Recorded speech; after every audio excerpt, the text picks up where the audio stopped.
was just bedlam and chaos.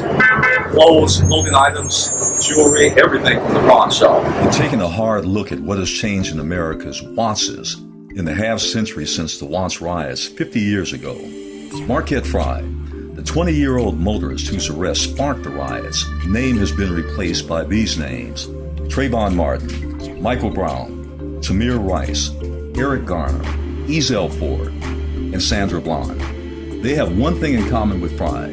They were young, black, and like Fry, became the national poster names for police victimization of blacks. The clock on this chronic national plague has seemingly stood still. However, this is only one benchmark of how much or how little progress has been made since the Watts riots on confronting racial ills and poverty in America.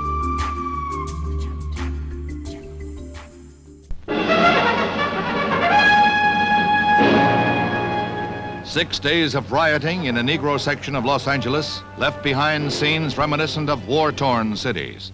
More than 100 square blocks were decimated by fire and looters, and few buildings were left intact.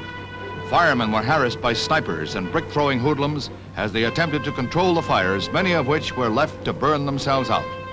As the National Guard moved in to restore comparative calm, the losses by fire alone were put at $200 million. So the LAPD, they were going by. They had full battle gear. They had their helmets. They had their nightsticks. They had shotguns waving out the car, shouting at people, cursing at people, profanity, obscenities. Get the heck out of here. Get off the street. We'll shoot you. We'll kill you. We'll beat you. People were cursing and jeering. So it was back and forth. In the meantime, people were running everywhere. It was chaos with liquor, with cigarettes, with partners. Nearly 3,000 were arrested, and authorities had to open abandoned jails to house those netted by the police. It took the appearance of 14,000 troops to bring an end to what both Negro and white leaders called insurrection by hoodlums.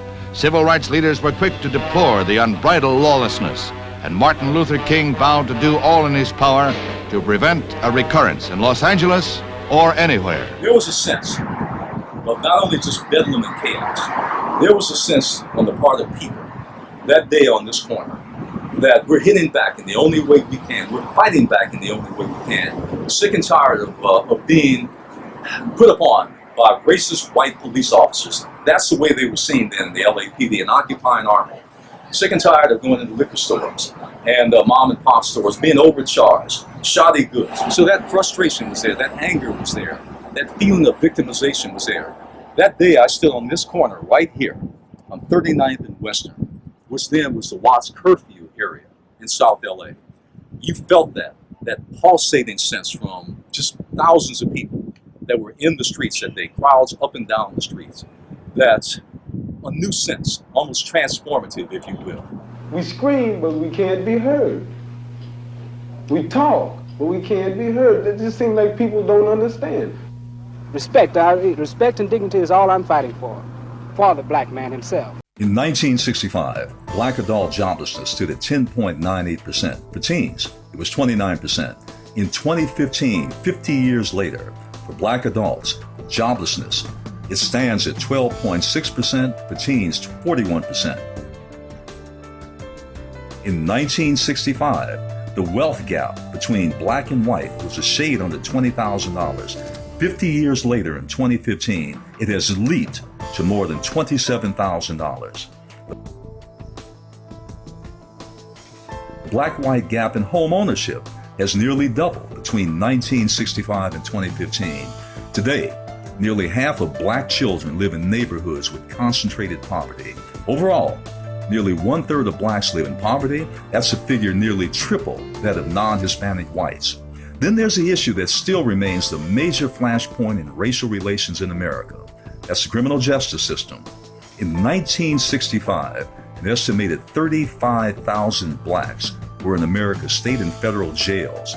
In 2015, 50 years later, that number has soared to more than 500,000 African Americans in America's jails and prisons.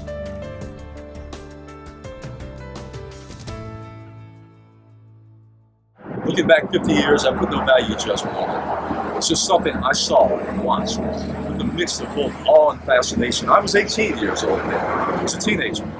So this was something new. It was surreal. It was just something almost out of another dimension, another time. This was not a literary invention. This was reality. It was really a coming of age, not only for a community, but in many ways coming of age for me.